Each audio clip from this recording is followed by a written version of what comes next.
Hello friends आज की इस वीडियो में हम लोग असम डायरेक्ट रिक्रूटमेंट का जो ग्रेड 3 और ग्रेड 4 पोस्ट का एग्ज़ाम होने जा रहा है उन दोनों एग्ज़ाम के लिए पॉलिटी से मोस्ट इम्पोर्टेंट कुछ एमसीक्यूज को देखेंगे। फ्रेंड्स, इससे पहले भी मैंने सोशल स्टडीज़ के अंडर में हिस्ट्री, जियोग्राफी और पॉलिटी आता है, हिस्ट्री के ऊपर बहुत सारे वीडियोस आप लोगों को प्रोवाइड किया है। इस वीडियो के नीचे आप लोगों को लिंक मिल जाएगा, आप उस लिंक के ऊपर क्लिक करके उन सारे वीडियोस को एक एक करके देख सकते हैं। और चैनल को अगर आपने अभी तक सब्सक्राइब नहीं किया तो जल्द से जल्द सब्सक्राइब कर लीजिएगा। तो चलिए आज का इस वीडियो को शुरू करते हैं। नंबर 1 में बोल रहे थे कि how many types of emergency is provisioned in the constitution of India में कितने टाइप्स ऑफ इमरजेंसी के बारे में बताया गया है। तो कॉन्स्टिट्यूशन जो है हमारे कंट्री का, उसमें 3 टाइप्स ऑफ इमरजेंसी के बारे में बताया गया है। क्या क्या है? पहला है आपका नेशनल इमरजेंसी, इसको मैंने शॉर्ट फॉर्म में एनआई लिख लिया। सेकंड है आपका कॉन्स्टिट्यूशनल इमरजेंसी और थर्ड है आपका फाइनेंशियल इमरजेंसी।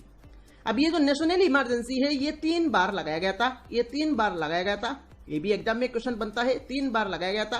पहली बार ये लगाया गया था आपका 1962 में, देन लगाया गया था आपका 1971 में एंड देन लगाया गया था आपका 1975 में।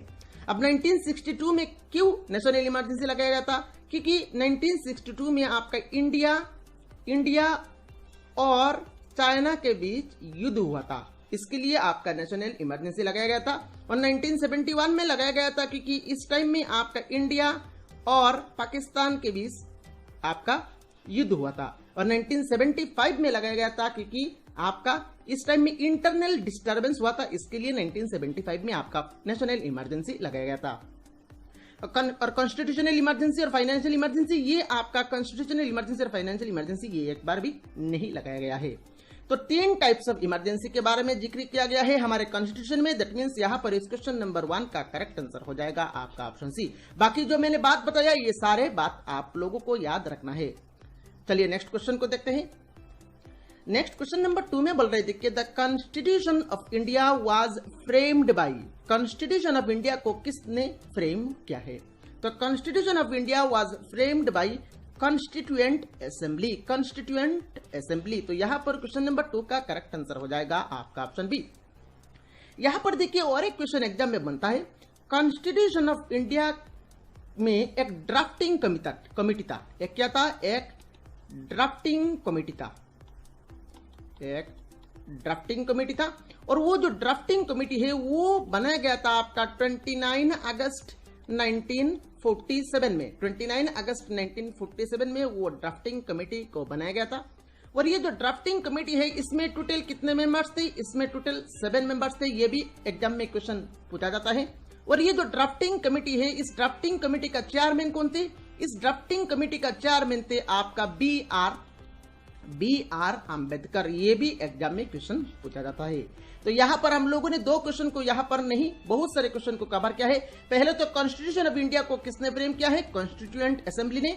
उसके बाद कॉन्स्टिट्यूशन ऑफ इंडिया में एक ड्राफ्टिंग कमेटी था और उस ड्राफ्टिंग कमेटी को यहां पर जो कमेटी है उसको बनाया गया था आपका 29 अगस्त 1947 में। इसमें टोटल 7 मेंबर्स थे और ड्राफ्टिंग कमेटी का चेयरमैन थे आपका B R Ambedkar.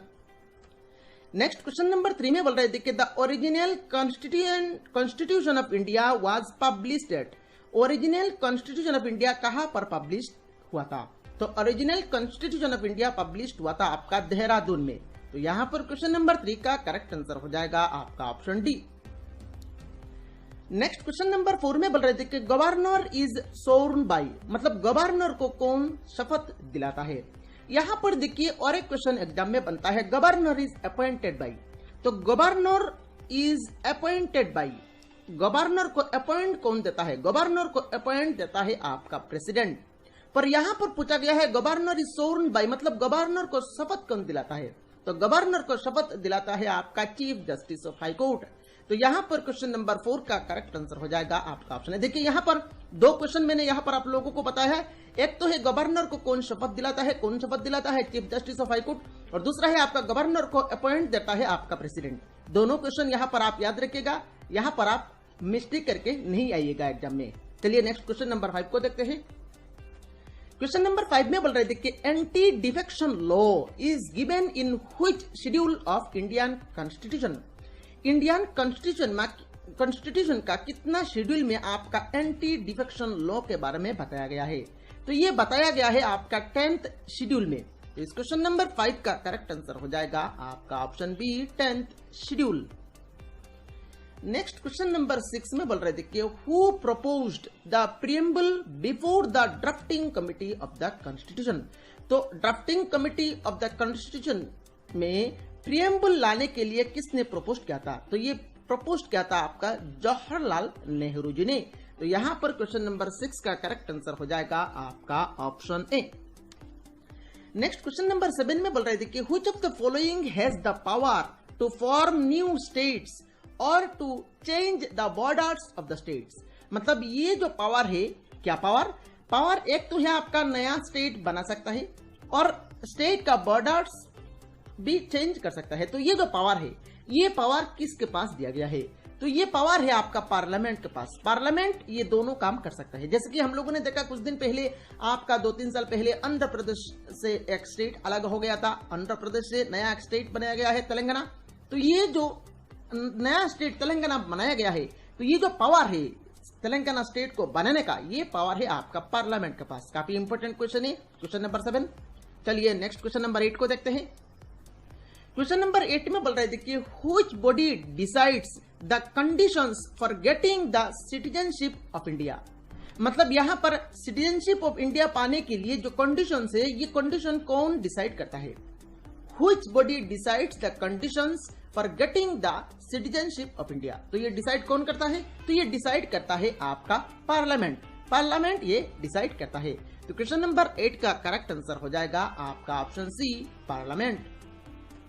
Next question number 9 में बोल रहे थे कि according to Indian constitution right to life is. Indian constitution के हिसाब से राइट टू लाइफ ये क्या है? तो इंडियन कॉन्स्टिट्यूशन के हिसाब से राइट टू लाइफ ये क्या है? ये एक फंडामेंटल राइट है। तो यहां पर क्वेश्चन नंबर 9 का करेक्ट आंसर हो जाएगा आपका option C. Next question number 10 में बोल रहे थे कि which type of writ is not issued under Indian constitution. Indian constitution में इनमें से कौन सा टाइप ऑफ रिट आपका नहीं इश्यू किया गया है? अब इंडियन कॉन्स्टिट्यूशन में टोटल 5 टाइप्स ऑफ रिट है। इंडियन कॉन्स्टिट्यूशन में टोटल 5 टाइप्स ऑफ रिट है। मैं सारे को एक एक करके लिख रहा हूं। पहला है आपका हिबियस कॉर्पस, मैं यहां पर लिख रहा हूं हिबियस कॉर्पस, ये पहला हो गया। देन सेकंड है आपका प्रोहिबिशन। देन थर्ड में है आपका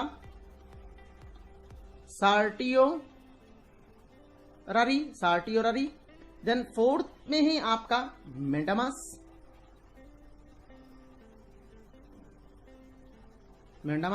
एंड फिफ्थ में है आपका क्यू वारंटो। तो ये 5 types of rate Indian constitution में है। यहां पर देखिए कौन सा रेट इंडियन कॉन्स्टिट्यूशन में नहीं है पूछा गया है। तो मेंडामस तो है, प्रोहिबिशन भी है, सर्टियोररी भी है, पर नहीं है आपका इंजंक्शन। दैट मीन्स यहां पर क्वेश्चन नंबर 10 का करेक्ट आंसर हो जाएगा आपका ऑप्शन सी। ये 5 टाइप्स ऑफ रेट को आपको याद रखना है। यहां पर स्क्रीनशॉट ले लीजिए और रिवाइज करते रहिए। नेक्स्ट क्वेश्चन नंबर 11 में बोल रहे थे कि how many members can be nominated for both house of parliament by the president. मतलब बोथ हाउस का मतलब एक तो है आपका लोकसभा और दूसरा है आपका राज्यसभा।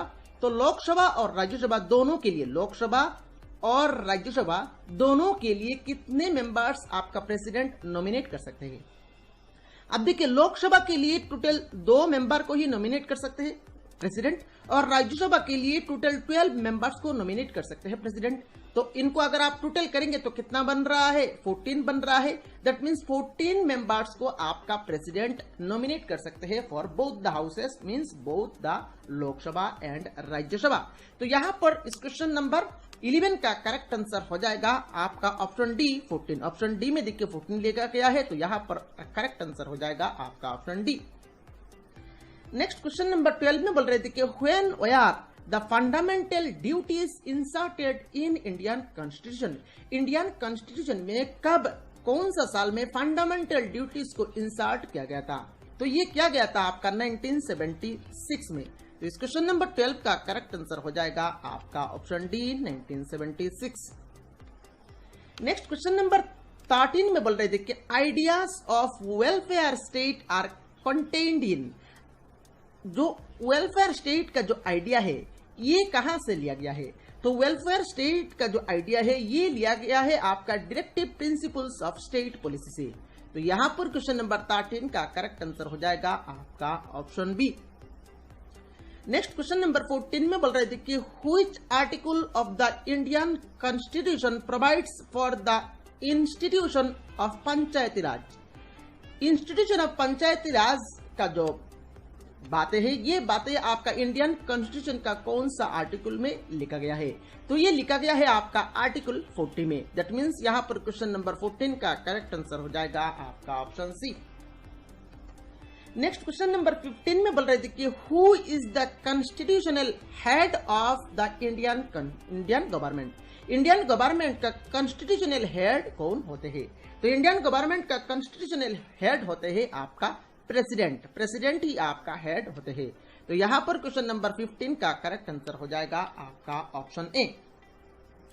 नेक्स्ट क्वेश्चन नंबर 16 में बोल रहे थे कि what is the retirement age of the prime minister of India. Prime minister of India का रिटायरमेंट एज का साल क्या है। तो रिटायरमेंट एज का कोई भी साल नहीं होता है, नो लिमिट, इसका कोई भी लिमिट नहीं होता है। तो यहां पर क्वेश्चन नंबर 16 का करेक्ट आंसर हो जाएगा आपका ऑप्शन डी।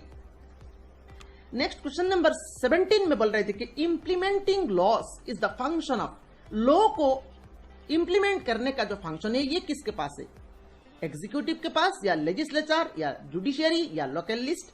तो ये जो पावर है ये जो फंक्शन है इस फंक्शन को इंप्लीमेंट करता है आपका एग्जीक्यूटिव। तो यहां पर क्वेश्चन नंबर 17 का करेक्ट आंसर हो जाएगा आपका option A. Next question number 18 में बोल रहे थे कि which of the following makes law in India. India में लॉ कौन बनाता है। तो इंडिया में लॉ कौन बनाता है। इंडिया में लॉ बनाता है आपका both the houses of parliament, मतलब बोथ लोकसभा एंड राज्यसभा। और साथ में देखिए मान लीजिए एक बिल आया है, जैसे कि कुछ दिन पहले सिटीजनशिप अमेंडमेंट बिल आया था। उसके बाद वो बिल को यहाँ पर जब लोकसभा और राज्यसभा से पास हो गया था उसके बाद प्रेसिडेंट ने उसको सिग्नेचर कर दिया है। दैट मीन्स वो जो बिल है सिटीजनशिप अमेंडमेंट बिल वो सिटीजनशिप अमेंडमेंट एक्ट बन गया। तो एक बिल को एक लॉ को पास करने के लिए 3 का जरूरत है। पहले तो है आपका लोकसभा, दूसरा है आपका राज्यसभा। पर इन दोनों हाउसेस से जब पास हो जाता है उसके बाद उसमें प्रेसिडेंट का सिग्नेचर भी चाहिए होता है। दैट मीन्स यहाँ पर करेक्ट आंसर हो जाएगा आपका option C, president and both houses of parliament. तो इस क्वेश्चन का करेक्ट आंसर है आपका option C. Next question number 19 में बोल रहे थे कि who is the chairman of the Rajya Sabha. Rajya Sabha का चेयरमैन कौन होते हैं। काफी आसान सा सवाल है। राज्यसभा का चेयरमैन होते हैं आपका वाइस प्रेसिडेंट। दैट मीन्स यहाँ पर क्वेश्चन नंबर 19 का करेक्ट आंसर हो जाएगा आपका option C, vice president of India. यहाँ पर मैं एक सवाल आप लोगों को पूछ रहा हूं, अभी present vice president of India कौन है। Present vice president of India कौन है आप लोगों को वीडियो के नीचे कमेंट बॉक्स में कमेंट करके बताना है। काफी इंपॉर्टेंट क्वेश्चन है। नेक्स्ट क्वेश्चन नंबर 20 में बोल रहा है the power of mitigation of dispute between centre and state falls in that of the supreme court of India. मतलब सेंटर और स्टेट के बीच जो डिस्प्यूट लगता है वो डिस्प्यूट आपका सुप्रीम कोर्ट का कौन सा जुरिस्डिक्शन के अंडर में आता है। तो ये आता है आपका ओरिजिनल जुरिस्डिक्शन के अंडर में। तो यहां पर क्वेश्चन नंबर 20 का करेक्ट आंसर हो जाएगा आपका ऑप्शन ए। तो इस वीडियो में सिर्फ इतना ही। ये वीडियो कैसा लगा आप लोगों को कमेंट बॉक्स में कमेंट करके बताना है। और अगर आपने चैनल को सब्सक्राइब नहीं किया तो जल्द से जल्द सब्सक्राइब कर ले। Thank you for watching this video.